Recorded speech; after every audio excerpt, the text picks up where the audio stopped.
नमस्कार दोस्तों। आज हम बात करेंगे क्या रामायण और महाभारत सऊदी अरब के स्कूलों में पढ़ाई जाएगी।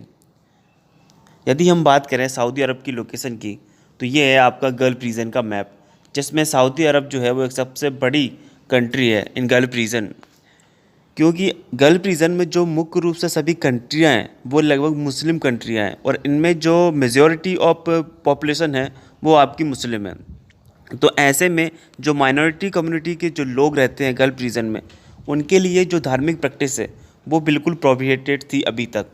लेकिन धीरे धीरे क्या हुआ, जब सऊदी अरब ने अपना जो विजन डॉक्यूमेंट लॉन्च किया 2020, उसके उन्होंने जब अपनी इकोनॉमी को डाइवर्सिफाई किया, क्योंकि इनकी जो इकोनॉमी थी वो बिल्कुल ऑयल बेस्ड थी अभी तक। लेकिन इन्होंने सोचा कि ऑयल बेस्ड इकोनॉमी कब तक चल पाएगी, तो इसलिए इन्होंने अपना एक विज़न डॉक्यूमेंट लॉन्च किया 2030, जिसमें इन्होंने अपनी इकोनॉमी को डाइवर्सिफाई करने के लिए कई ऐसे सेक्टर्स को चूज़ किया। साइंस हो गया, डेवलपमेंट हो गया। उनका क्लॉज कल्चरल भी है, क्योंकि यदि कल्चरल डाइवर्सिफाई होगा तभी तो जो बाहर के लोग हैं वो वहाँ पे इकोनॉमी एक्टिविटी कर पाएंगे। यदि मैं कहीं जाता हूँ तो मैं अपने धर्म को भी साथ लेके जाऊँगा। तो ऐसे में बहुत मांग उठ रही थी इन सऊदी अरब में कि हमें हमारी जो धार्मिक प्रैक्टिस है वो करने के लिए परमिशन दी जाए खुले में। लेकिन अभी तक सऊदी अरब ने इस तरह का जो स्टेप लिया नहीं है, लेकिन हो सकता है इन फ्यूचर में वो ले। लेकिन अभी इन्होंने क्या किया, जो जितनी भी धार्मिक प्रैक्टिस थी लगभग हिंदू, मुस्लिम, सिख, ईसाई, या फिर जितनी भी माइनॉरिटी हैं इन सऊदी अरब, उन सभी को अपने स्कूल के जो सिलेबस है उसमें इंक्लूड कर दिया गया है, ताकि अब बच्चे उनको पढ़ें। इस बात का जो कंफर्मेशन है वो हमें मिला है, जो फर्स्ट सर्टिफाइड टीचर है सऊदी अरब में, जिनको इंडिया ने पद्म अवार्ड से भी नवाजा है, उन्होंने जो अपने बच्चे के स्कूल के जो क्वेश्चन पेपर है उनको शेयर करते हुए ट्विटर पे इस बात का कंफर्मेशन दिया है।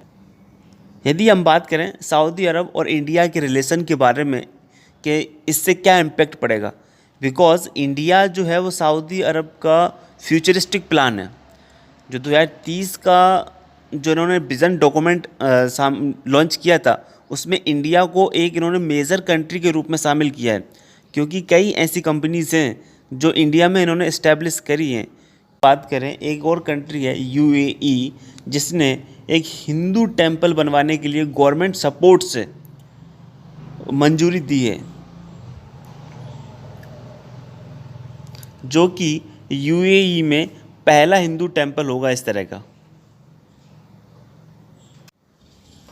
इस तरह के जो गवर्नमेंट जो स्टेप ले रही है, जो गल्फ रीजन की जितनी भी गवर्नमेंट है, वो इंडिया के लिए इतनी सॉफ्ट स्टेप जो ले रही है, उसका जो मेन रीज़न जो है, क्योंकि इंडिया फॉरेन पॉलिसी है उसका सबसे बड़ा हाथ है। बिकॉज अभी आपने देखा होगा कि जो हमारे ऐमान नरावने जो लगभग अभी विज़िट पे गए थे सऊदी अरब की, उन्होंने कई ऐसे डिफेंस टाइज किए हैं। जैसे कि पहली जो एक्सरसाइज हुई है वो हमारी सऊदी अरब के साथ मिलिट्री एक्सरसाइज हुई है। तो इस तरह के जो स्टेप्स हैं वो इसीलिए लिए जा रहे हैं ताकि फ्यूचर में इंडिया को उनकी हेल्प कर सके।